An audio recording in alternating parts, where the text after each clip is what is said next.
Draft physics video. It's so long. I haven't missed you, but I've missed the subject. I've been watching these Susskind lectures from about 8 or 9 years ago. New revolutions in particle physics, basic concepts. And what it really is field theory, quantum field theory.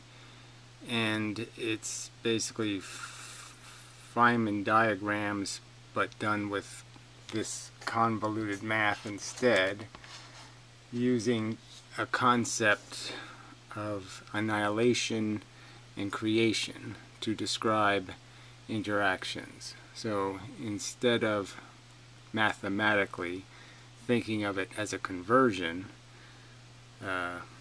something moves into something, I poke something, my finger pokes some Play-Doh. What they do is they annihilate all the matter where my finger poked, and then they recreate it at the end of my finger in the rest of the matter, kind of a thing. So instead of doing what I think is the truth, which is the energy is converted, they use words like annihilate and create, which makes their whole theory about the annihilation of electrons with positrons suspect, because they use these terms loosely. Annihilate doesn't really mean annihilate. Create doesn't really mean create. And this is really sloppy, in my opinion, to break vocabulary this dramatically. So anyway, so they have this whole complex kind of math with these psi things and with daggers, no dagger, which is basically the compensation, the action and the reaction. So psi is the action, psi dagger is the reaction, and instead of calling it that, they call it creation, annihilation and creation. And obviously time is the effect, so this is why it's Feynman diagrams, because Feynman was basically doing the same thing and creating the psi and then the psi dagger, the opposite, and using a clock. Everything on that side of the 12, okay, is psi dagger. Everything on this side is psi. Kind of bullshit. Anyway, I don't want to. Obviously, these words are only going to mean something that people actually understand. This gobbledygook. So anyway, what I can glean out of it is this is the concept, and it's silly, in my opinion. It's this guy almost concedes. He doesn't say it outright. This is all just BS. It's a model that has nothing to do with really the real thing. Okay, we've used completely different things to duplicate the thing that we're trying to duplicate. So it's like there's dominoes that fall, and instead of using dominoes, they're using chicken legs or something, some other elaborate schema to duplicate the same kind of effect of one hits the other and hits the other and hits the other. But I'd say it's all convoluted. And it relies on things called the coupling constant, which is another, they use the small g just to confuse everything, to describe that, which just makes it confusable with gravity. But anyway, and these are where the fields come in, because each particle has its own coupling constant. And when you mix things like photons and electrons, that's when that constant has to be applied, because basically that's where you're mixing two different fields, because they think each particle has its own separate field of interaction, a clean field where conservation is obeyed, and then it's when these other reactions happen between the fields where all of a sudden conservation can't be guaranteed for some reason. But that's just can't be guaranteed mathematically, because they can't know where necessarily the effect went. And it did happen, it went somewhere, they just can't control either the math or an experiment well enough to be able to diagram that part. Anyway, so yeah, I'm irritated by this annihilation nonsense. It's just it's like the conservation. There's certain laws that I think are laws that you can write in the stone. The conservation laws. And there isn't anywhere in the universe where anything is truly annihilated. It's another fake word like spontaneous. Just shouldn't be used by physicists because it doesn't have an explicit meaning. It certainly doesn't mean what the word says in the general head when you hear the word annihilate. It might be like annihilating a planet where you'd see it explode or something, but annihilate like disappear? Yeah, no, things don't do that, and particles don't do that, and the quantization of energy has demonstrated that over and over and over again. So there's just no point. He even says things like, well, conservation isn't preserved. Well, it isn't in your math, but it is in reality. So don't say that. I just say it's really irritating. So anyway, the key thing that I really hate is this use of momentum being converted into frequency. And they're calling a frequency a momentum, which implies an energy, because the quanta are supposed to be all the same. If you're going to say two photons have different momentum, you're implying that they either have different mass, which you know not to be true, or they have a different velocity, which you also know not to be true. And so they just play this game with this frequency thing. Now, they don't give you explanations for where the nature of a photon's frequency comes from, how either it's produced, how, that's why they have to have a field. They have to have a field to have the interactions because they don't have any mechanism to convert one thing into another. Even a photon into a new frequency, they don't have no mechanism, so they have to create a field that this transfer happens in. So instead of just having two particles hit each other, they have to interact in a field, and the field has to tell them where to go. So we're back to this stupid bent space gravity model where the nothing is controlling. And it's not nothing. It's real stuff. It's real energy that moves the Earth towards the sun. Alright, so I have shown this before, I'll show it again. So this is what photons really are. They're quanta that's bouncing between charged particles. So if it's two electrons, they bounce back and forth. If they're an electron and a proton, it goes perpendicular, and then it can be, the effect is always go somewhere. And as particles move towards each other, the big particles, the nuclear particles, not the quanta, but the nuclear particles, the mass particles, move closer together, the quanta between them bounce back and forth at a higher frequency. Less distance, higher frequency. See? That's the nature of the frequency of quanta. That's where it gets its frequency. So you can sort of understand that in a loose atom, the distance between the electron and the proton would be kind of fixed. That's the orbits. And so the quanta bouncing back and forth between those entities, like let's say the neutron and the electron, those quanta would have a fixed distance. That would be like your infrared radiation, that fixed distance, and it's the most abundant kind of radiation is heat, the most abundant form. So it would obviously have to correlate likely to a common circumstance regarding the distance between two objects.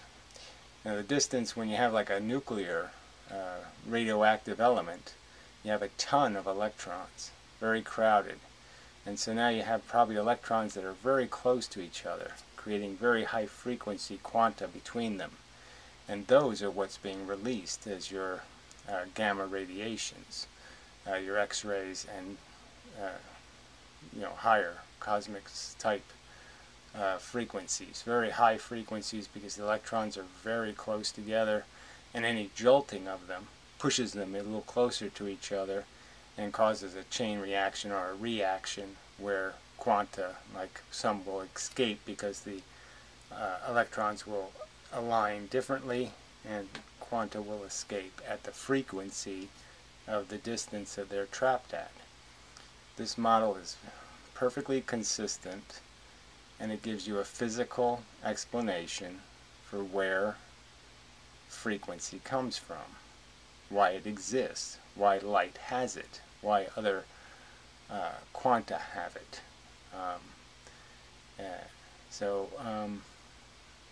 Yeah, I just don't know why rational people, fair-minded, let's say there's fair-minded people listening to this video, I can give you a model that explains where the frequency of the quanta comes from.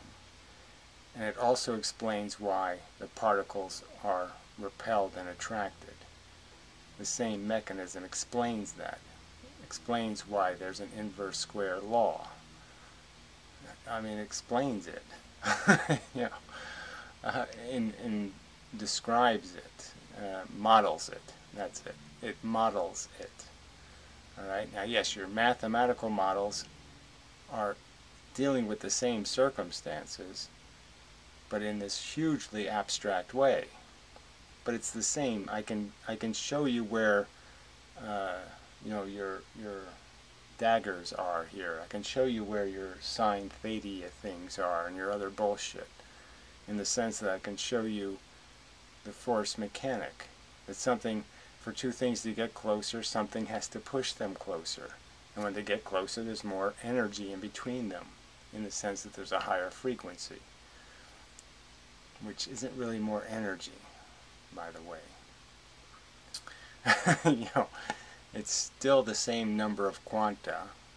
It's just that now you can release more of them in a given amount of time. So it's the time factor that really is where you store energy, with the amount of time it takes for the energy to actually get released.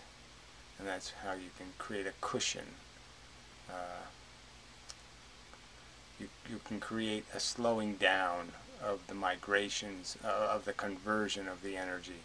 And that slowing down, going through more interactions, is what creates the idea of a storage of impacts or energy. Pressure. It's a storage of pressure. Alright, so I think that's the, you know, there's no point in beating it to death. I mean, I have talked about it before, and, you know, their model of, you know, who knows how many fields, 100 fields, functioning in some way, with photons moving this way and this way in their fields, the magnetic field and the electrical field, the electron field, let's say, and the graviton field, whatever it is, the magneton field. You know, I mean, Susskind even says the word graviton in this series. You know, again, a virtual graviton. Doesn't say virtual, it just says graviton, as if it's a real thing, when they deny the real thing and think it's a field. Alright, so I guess I'll read comments, and a couple of comments. There haven't been too many. I just don't have an agenda beyond just pointing out that the momentum is an illusion of what happens when you compress. The ping pong balls, if there's two ping pong balls bouncing between my fingers, when I push my fingers closer together, I didn't actually make the ping pong balls have more energy. But consequentially, I've made the gun, that is my two fingers, I've increased its potential to release energy quicker. That's all. I can release more quanta faster when I have them bouncing at a higher frequency. So I haven't really increased energy. I've just increased a function, I've enhanced its functionality. I've changed its function. And I can create the illusion of energy in the sense that more movement in less time seems like more energy. But it's not really. Okay. So, on to the comments. This is probably just a couple. It really hasn't been, you don't make a video for a while and everybody shuts up. Anyway, so I guess I'll do the less crazy person first. I don't know. It's hard to say who's craziest or most or entirely. Some idiot who promised to make a video, I don't think he did that. Human notoriety or whatever, notary. Anyway, so mindless marbles. I should do my best to get as much information as possible while I can. These are some really basic questions. That means exactly. I remember you did talk about superposition of force. However, all it takes is for two opposite polarized quanta to hit each other at 90 degrees. Why can't that happen with forces? Well, it can. Let's say they, as I pointed out, if they hit head on, there can't be an interaction kinetically. One goes this way, one goes that way, nothing changes. But again, this is that polarized argument. So if they're of opposite polarization, that's where it gets a little more complicated. But that's the whole thing, why matter is different than forces, is because it's different. I mean, if electrons were just the field, then they wouldn't be called matter, if you know what I mean. So they obviously have a functionality that's different than the forces themselves. So they're the thing that makes it possible for the perpendicular interactions. The quanta has to be compressed, if that's what matter is, or expanded, who knows. It has to be one of those two things. It's either closer together or it's further apart, which creates the opportunity. I think it's just connected. They're closer together is the obvious, I think. One would suspect that creates more possibilities, having them smashed together. So everything travels through them kinetically and immediately, almost instantaneously, one could argue. But you wouldn't know. I mean, you certainly couldn't measure the speed difference between something going instantaneously through an electron and something passing right next to an electron, because that speed difference would be so incredibly tiny. So, but yes, it could be that there is movement faster than the speed of light, in the sense that when a quanta goes into an electron, it might come out the other side instantaneously. I mean, so we're back to annihilation and creation. And there may not be much delay in that process. Anyway, but I'm just saying, these are such simple rules, and yet you're griping by asking me these questions. Why? I could ask you questions why about all of physics. I could say, why do positrons exist? Why?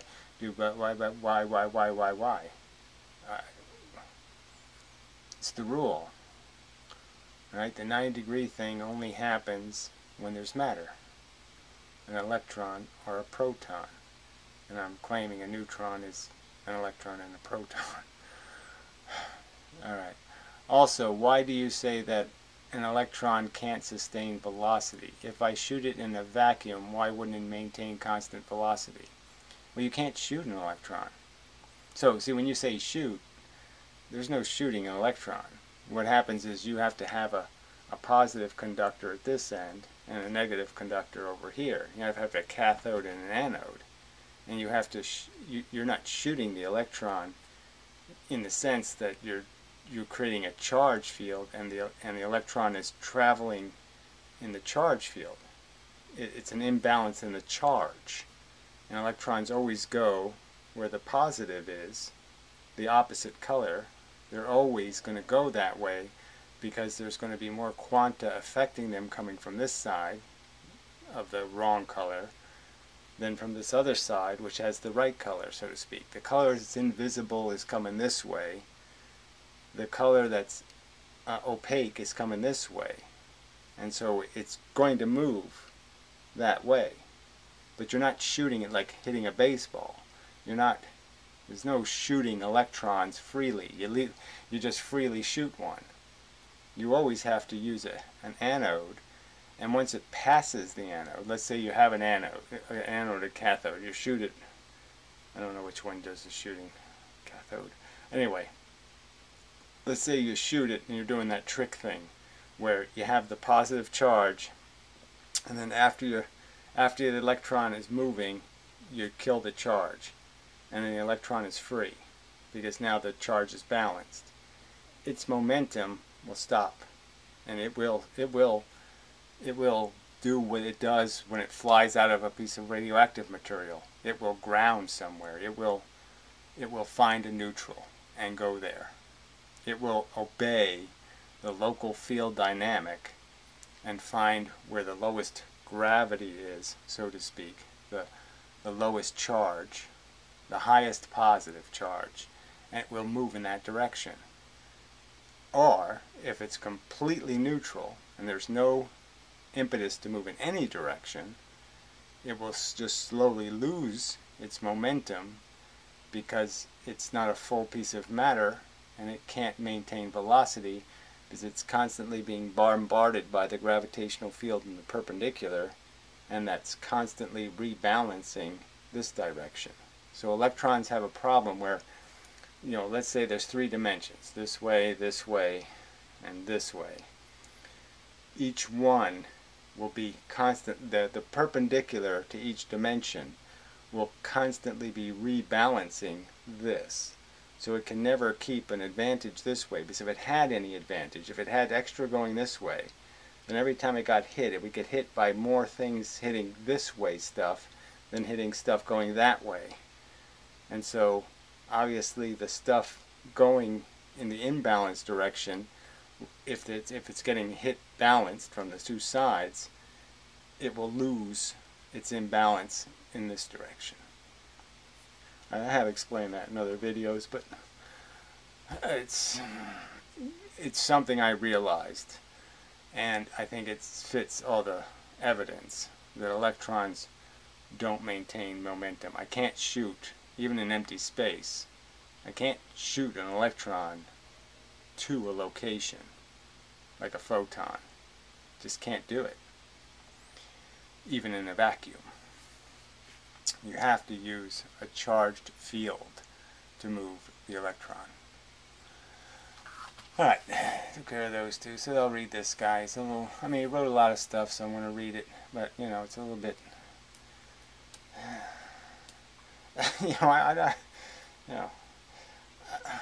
there's lots of people who are critical of conventional anything. And so this conventional science thing is getting ragged on. What do you want, cat? I'm trying to do a video here, buddy. Yes, I am. Do you understand that? I don't think he understands. He can't hear me anyway. I'm talking to him. He's deaf. And the other cat's going blind, which is just so charming. It's just, I don't even go into it. Alright, I am, like yourself, a theoretical scientist. I don't know if I'd even say that's what I am. I don't like any of these titles. I'm a thinking person, and I don't know. I just don't. There's none of them mean anything anymore. These titles. I'm obviously somewhat informed. I'm hungry for knowledge. But I don't know what to say. I'm logical. I think I'm that. Alright, like yourself, I'm thinking is very advanced. Like yourself, my thinking is very advanced. I would just never say anything like that. That just sounds... and frankly, it's not advanced thinking. As I've pointed out, it's more it's more primitive. Okay, I mean, not being converted into a religious person, let's say, is a lesser condition, not a greater condition. It's less information. So in a sense, not being indoctrinated doesn't mean I'm doing something more advanced. It just means that I'm not bullshitting. I mean, I'm not bullshitting about bullshit.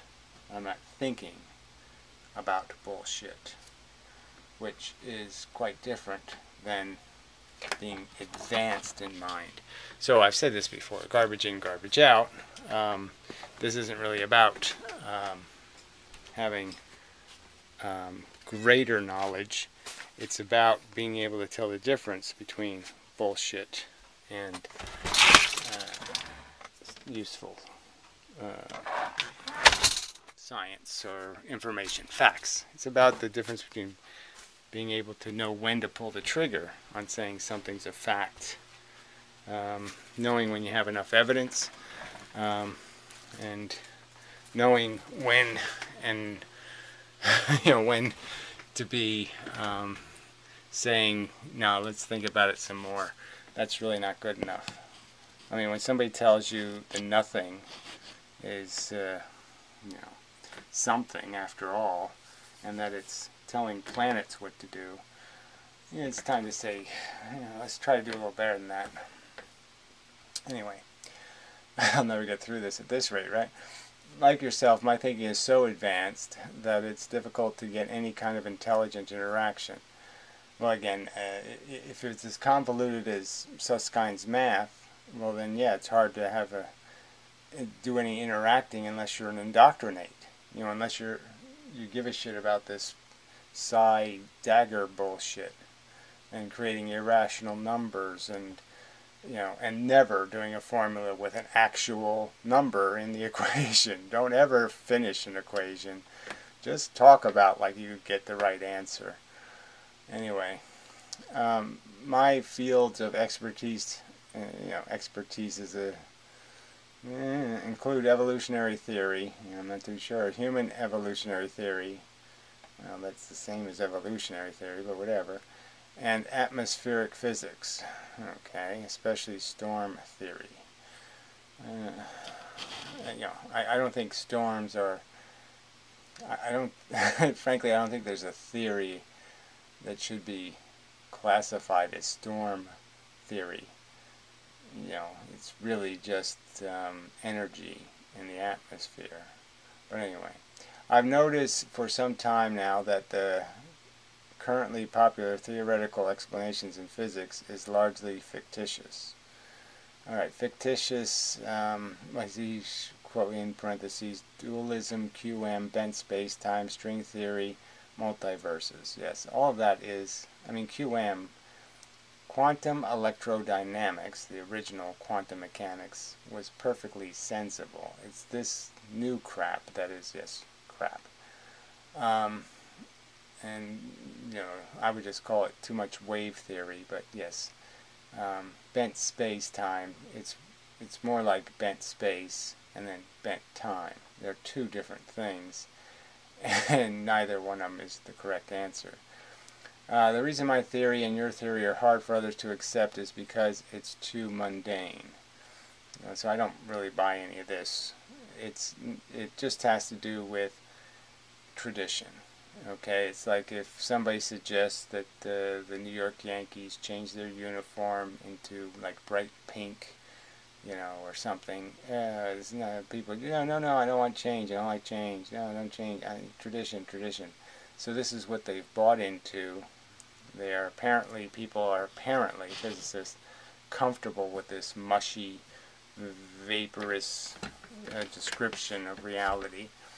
They are apparently comfortable describing a photon that arrives as a discrete, tiny quanta of energy as some sort of wavy blah blah blah, and that's okay with them. Yeah, so, and the rest of the population is too stupid to be able to make a judgment about it, so they get away with it. But they're just doing it because they have idol worship. Their idols say so. And you can see that because as soon as you say anything against their heroes, Feynman or something, they go berserk, insane in their overreaction. IOW, whatever that means, in other words maybe, reality is too mundane to serve as the basis for our understanding of reality in the minds of most people. Again, I don't think so. It's just that no one's forced to be accountable. So physics it's an ivory tower. They're protected from critique. They're protected from argument. They really don't engage in fundamental explanations for why they let go of this or why they let go of that or why they don't think it's possible to reclamate any other theory and blah, blah, blah, blah, blah. They're not challenged, and so it's the only game in town, so to speak, as a description of reality. And again, the public is way too stupid to be able to have the confidence to say, that sounds like shit. Essentially everybody but you and me, whatever. When given a choice between a fantastic but unreasonable explanation and a mundane but reasonable explanation, humans will always choose the fantastic and unreasonable explanation. No, they won't. We know that if people are educated, they usually don't believe in God, and so we know that, and I would argue that it has nothing to do with that. It just has to do with pop culture and pop culture memes. And so science is a pop culture toy, and and you just it's an emperor not wearing clothes, but you just don't get close enough to be able to yell it to the crowd and say he's naked. You just don't get the chance to do that. The reason for this are buried deep in human evolution. It's a little more complicated than that because obviously you can't. It's not like people are denying how stupid these theories are, but they can't understand it well enough to say, wait a minute, you don't have to use bent space. Wait a minute, you don't have to turn frequency into something called velocity, because that's stupid, or velocity into something called frequency, as they do with electrons. That's bullshitting. Alright, unreasonable explanation, mundane, unreasonable explanation, right. Anyway, no, I don't think, like I said, I think people do want the truth. It's just that it has to be grokkable. They have to be able to grab it and understand it.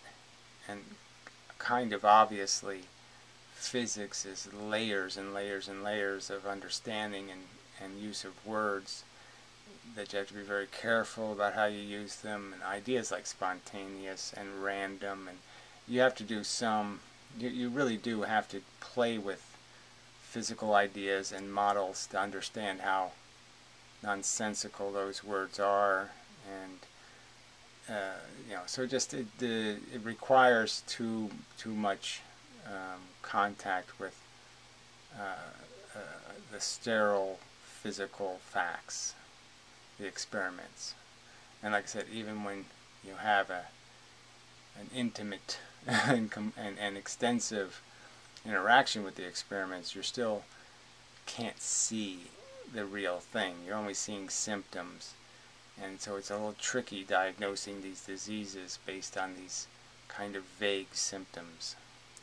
Alright, the reason for this is buried deep in the human evolution. Well, I don't buy any of that bullshit. Our brains are perfectly capable of doing reasoning, but what we are is emotional organisms that are tied to traditions and bad habits. We're habit formers, and those habits can be in our cultural means, or those habits can just be in our individual lives. We sleep a certain time, or we sleep a certain way. You cut your food with a knife and fork in a certain way. You have mannerisms. These are just habits, and we don't like breaking We don't like doing the old dog new trick shit. One of the myths of human evolution is that the process produced a rational end product. Again, it's perfectly capable of being rational, but it has to understand that its emotions are a bigotry. So, as long as it understands that because I don't like the color pink, it doesn't mean that pink is any qualitatively superior or less superior than blue or any other color.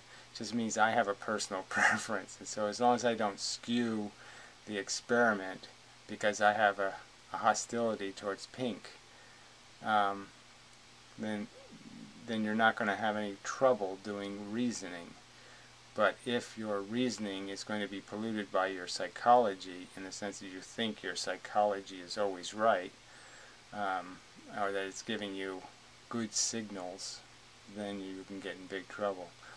This is not true. Humans are not rational, but can best be described as hyper-pseudo-rational. When you do hyper-pseudo, that can be best described as a colossal waste of time. You know, fuck that shit. You could just say irrational. This means that humans believe they are rational, but are oriented to intellectually create their own pseudo-reality. Again, pseudo-reality isn't, those aren't compatible words in my opinion. We model reality in our minds. Our models are made out of our information. Most people are terribly ill-informed about scientific realities, and that's bad.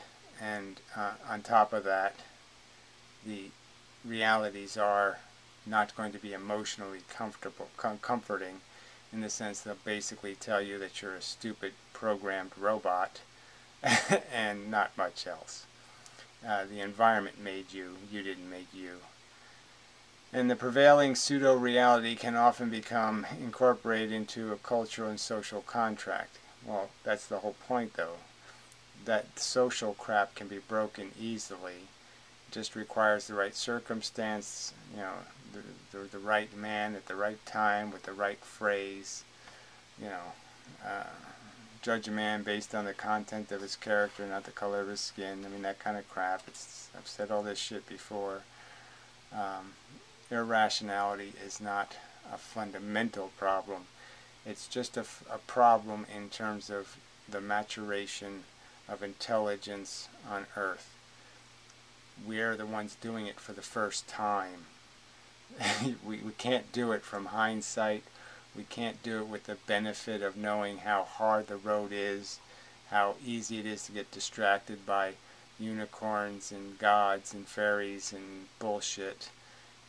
But we are learning that now.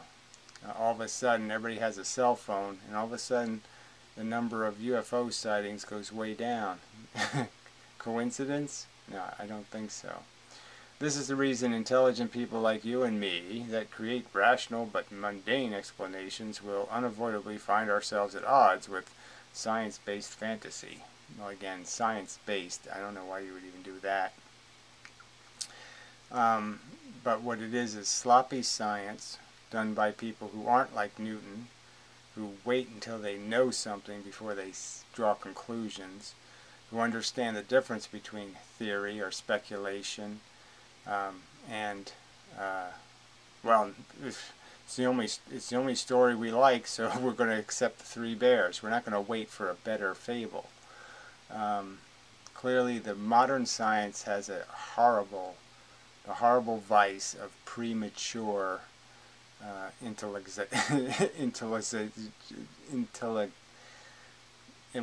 incorporating things as facts way too prematurely. Human hyper-pseudo-rationalism, well, again, I don't think you're really getting anywhere. Well, you're not getting anywhere with me, you know, when you say something like hyper-pseudo-rationalism. That just sounds like phraseology. That's manipulative in itself. That's not a reasoned explanation. Doesn't require that hyperbole.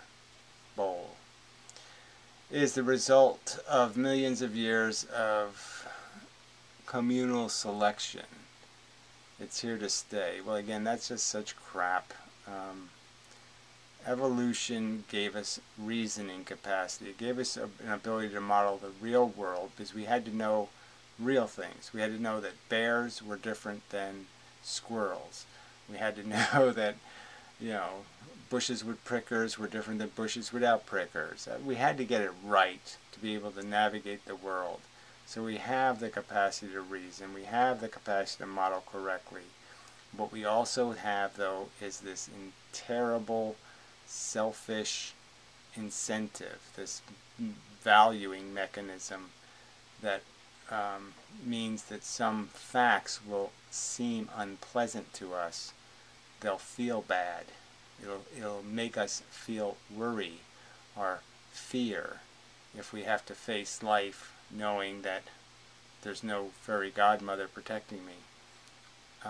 When the rubber meets the road, she's not going to show up and make me a pumpkin coach or any of that shit, and she's not going to save the day, and I'm just going to be doomed. Yeah, they don't want to know that. It's sickening. I know I have made major breakthroughs both in human evolution and more recently in understanding of storms, especially severe weather. Oh, well, okay. Maybe I'll go see if you have some videos to watch.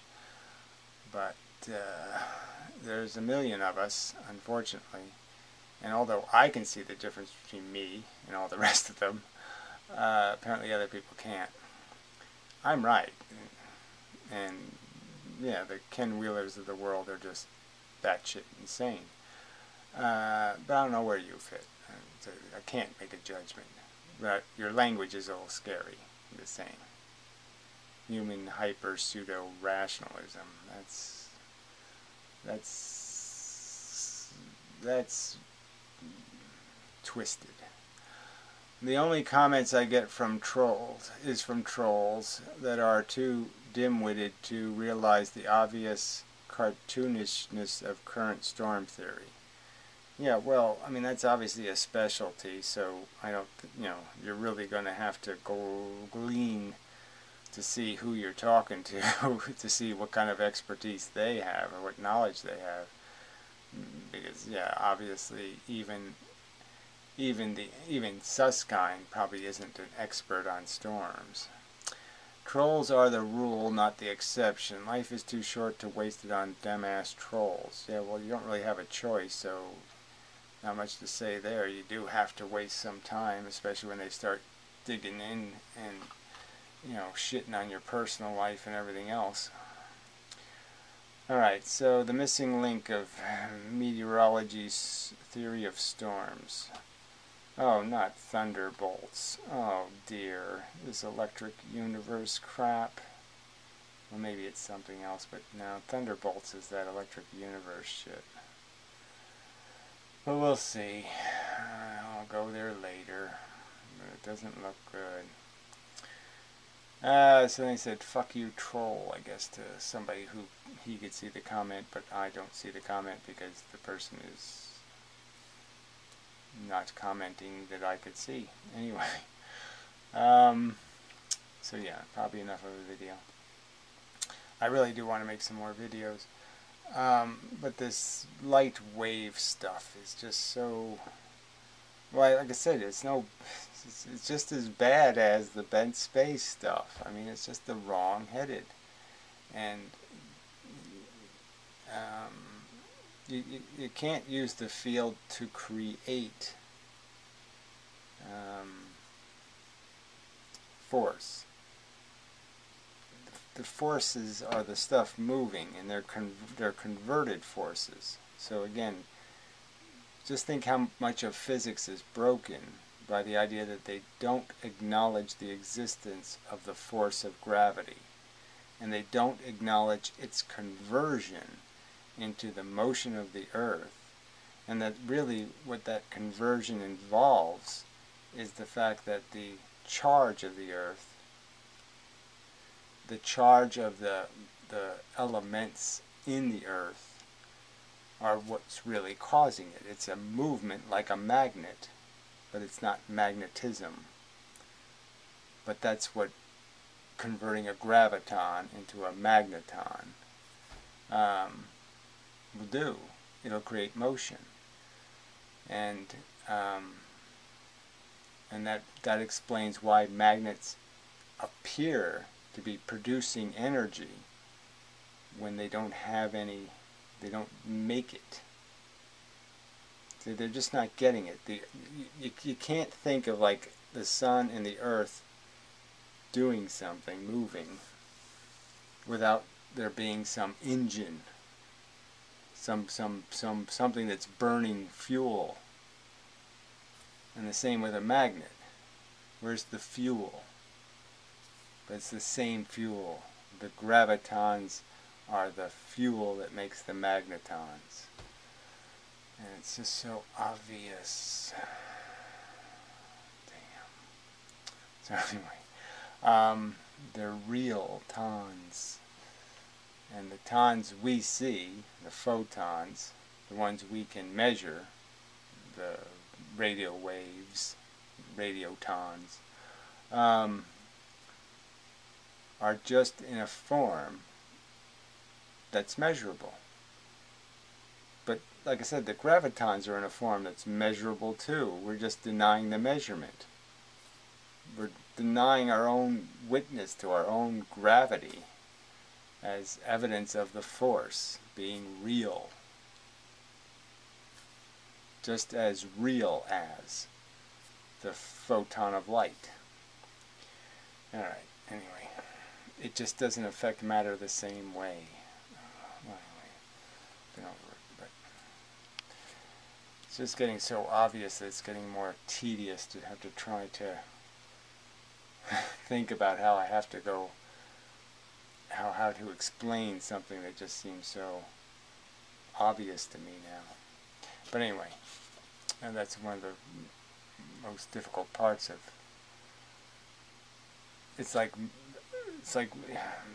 my years analyzing evolution. It's just so obvious how the functions work that it's just so hard to go into this whole explanation to somebody. Well, you know, you got to do the Dawkins thing. You got to first think what the bits of data on the chromosomes are doing, and they don't care. There's no compassion in that molecule.